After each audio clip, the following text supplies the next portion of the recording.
teman-teman, nama saya Oriza Salsativa dengan NIM D1B1-22038. Alasan saya membuat video ini untuk menyelesaikan tugas wawasan ilmu farmasi saya dengan dosen pengampu apoteker Safarudin MSI dengan topik Pharmaceutical Industry atau biasa dikenal dengan industri farmasi. Nah, sebelum itu kita harus mengetahui apa sih itu farmasi dan apa sih itu industri farmasi. Farmasi merupakan profesi kesehatan yang meliputi kegiatan di bidang penemuan, pengembangan, produksi, pengolahan, peracikan, informasi obat, dan distribusi obat. Sedangkan industri adalah kegiatan ekonomi yang mengolah bahan mentah, bahan baku, barang setengah jadi, dan atau barang jadi menjadi barang dengan nilai yang lebih tinggi untuk penggunanya. Sedangkan menurut Permenkes 2010 tentang industri farmasi adalah bahan usaha yang memiliki izin dari Menteri Kesehatan untuk melakukan kegiatan pembuatan obat dan bahan obat. Lalu peranan industri farmasi. Peranan industri farmasi menjamin dan memperbaiki kesehatan masyarakat dengan menghasilkan obat untuk mengatasi berbagai penyakit dan meminimalkan risiko kesehatan, juga menjamin pelayanan kesehatan. Selanjutnya, pencabutan izin industri farmasi. Pertama, melakukan pemindahan tangan hak milik izin usaha industri farmasi dan perluasan tanpa memiliki izin.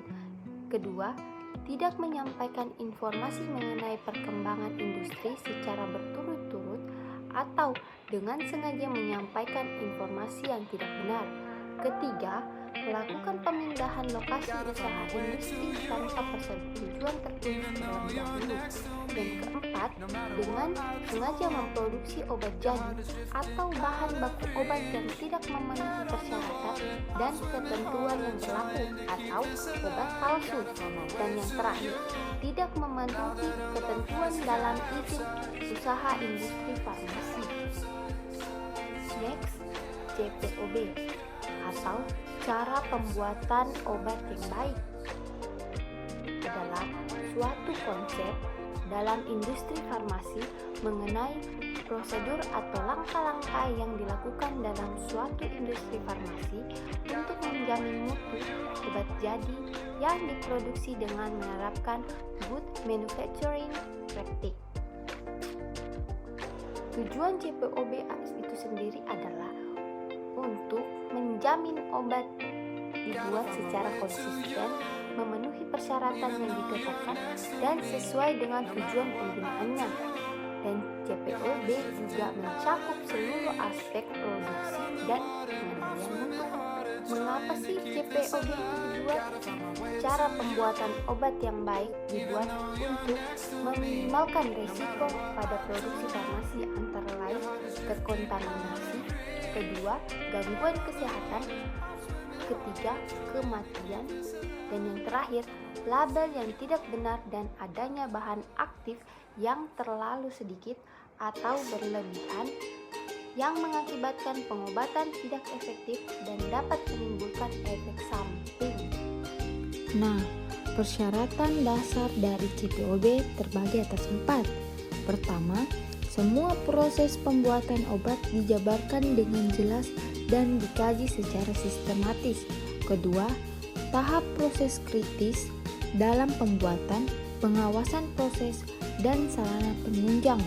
Ketiga, tersedia semua sarana yang diperlukan termasuk personil, bangunan dan sarana, peralatan, bahan, wadah, dan label yang benar, prosedur dan instruksi yang disetujui, serta tempat penyimpanan, juga transformasi yang memadai.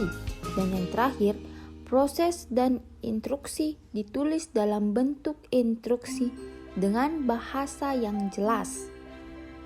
Adapun aspek CPOB terbagi atas 12, diantaranya pertama, manajemen mutu, kedua, personalia, ketiga, bangunan dan fasilitas, 4. Peralatan, 5. Sanitasi dan hygiene, 6. Produksi, 7. Pengawasan mutu aspek CPOB, dan 8. Inspeksi diri atau audit mutu.